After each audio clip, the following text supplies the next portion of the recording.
اعوذ باللہ من الشیطان الرجیم، بسم اللہ الرحمن الرحیم۔ السلام علیکم ورحمۃ اللہ وبرکاتہ۔ طالب علم ساتھیو، اس سے پہلے والی ویڈیو میں ہم نے سورہ آل عمران کی آیت نمبر 155 تا 156 کے بارے میں پڑھا۔ اس ویڈیو میں ہم پارہ نمبر 4 سورہ آل عمران آیت نمبر 157 اور 158 کا ترجمہ، تفسیر، عربی، شان نزول کے بارے میں پڑھیں گے اور قرآن کی روشنی میں اہم دینی مسائل بھی سیکھیں گے۔ لنک میں نے اس ویڈیو کے ڈسکرپشن میں شیئر کر دیا ہے۔ فرمان عالی شان ہے کہ علم حاصل کرنا ہر مسلمان مرد عورت پر فرض ہے۔ اے اللہ ہمارے علم میں اضافہ فرما، آمین۔ سورہ آل عمران آیت نمبر 157۔ وَلَا إِن قُتِلْتُمْ فِي سَبِيلِ اللَّهِ أَوْ مُتُّمْ لَمَغْفِرَةٌ مِّنَ اللَّهِ وَرَحْمَةٌ خَيْرٌ مِّمَّا يَجْمَعُونَ۔ ترجمہ، اور بے شک اگر تم اللہ کی راہ میں مارے جاؤ یا مر جاؤ تو اللہ کی بخشش اور رحمت ان کے سارے دھن و دولت سے بہتر ہے۔ آیت نمبر 158۔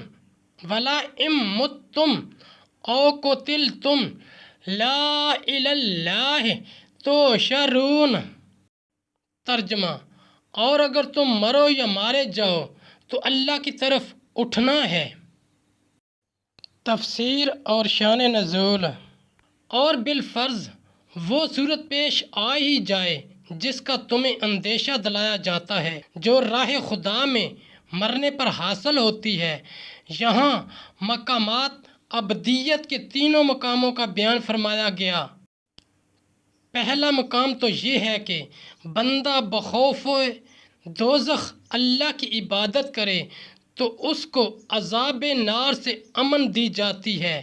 اس کی طرف لَمَغْفِرَةٌ مِّنَ اللَّهِ میں اشارہ ہے۔